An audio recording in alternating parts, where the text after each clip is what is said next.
पिछले एपिसोड में हमने श्री सैलानी बाबा ने पहाड़ी से पानी निकाला इस करामात के बारे में देखा। अब आगे श्री सैलानी बाबा और गौड़ी बाबा का इतिहास।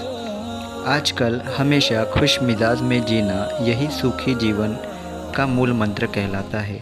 इस मंत्र के अनुसार अपना जीवन सर्वार्थ से सुख और हर्षोल्लास में जी रहे थे गौड़ी दादा।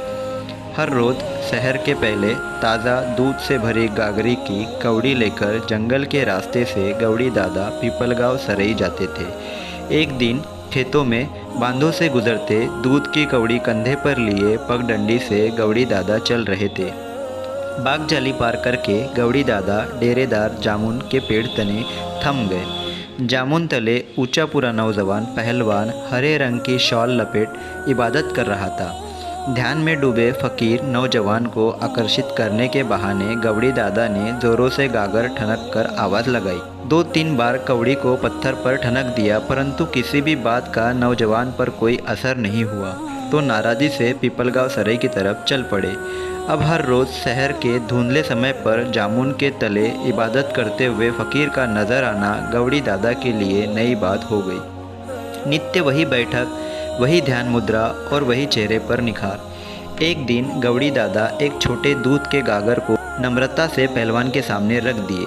अब से जब भी फ़कीर नज़र आते दूध की गागर फ़कीर बाबा को पेश होने लगी। देखा जाए तो उस दिन देर होने की वजह से गौड़ी दादा बहुत ही गड़बड़ी में थे। कौड़ी नीचे रख कर दूध की गागर सैलानी बाबा के सामने झुक कर रख दी। अचानक अस्सलाम अलैकुम ये शब्द कानों में गूंजने लगे।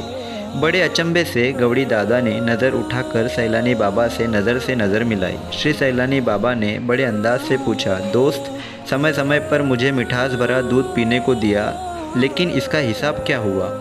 गौड़ी दादा का दिल भर आया। उन्होंने कहा, फ़कीर बाबा, आप तो यहाँ ईश्वर से नाता जोड़ने बैठते हो। आपकी इसी इबादत में थोड़ी सेवा इस गुलाम की दूध के रूप में अपना लो। श्री सैलानी बाबा ने कहा, पैसे नहीं लेना तो मत लो, दूसरा कुछ खुले दिल से मांग लो। तुम जो मांगोगे वह देने पर मैं वचनबद्ध रहूँगा। यह बात गौड़ी दादा को अपेक्षित नहीं थी। बड़ी हिम्मत से गौड़ी दादा ने कहा, फ़कीर बाबा, ईश्वर ने मुझे सब कुछ तो दिया है। मैं जो मांगना चाहता हूँ वह तुम दोगे ऐसा तो मुझे लगता नहीं है। मैं क्या करूँ? श्री सैलानी बाबा ने अपने वचन की याद दोहराई। गौड़ी दादा ने कहा, मेरी एक विनती है, आपके मज़ार पर फूल चढ़ाने से पहले लोगों ने मेरी मज़ार पर फूल चढ़ाने चाहिए बस।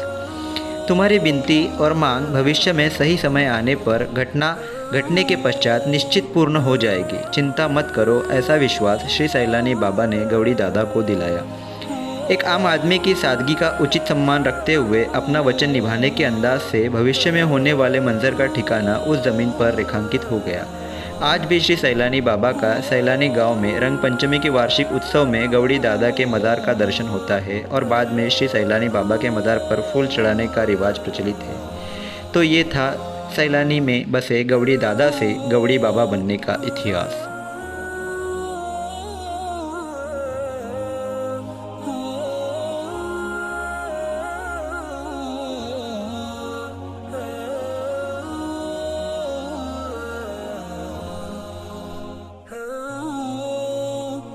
you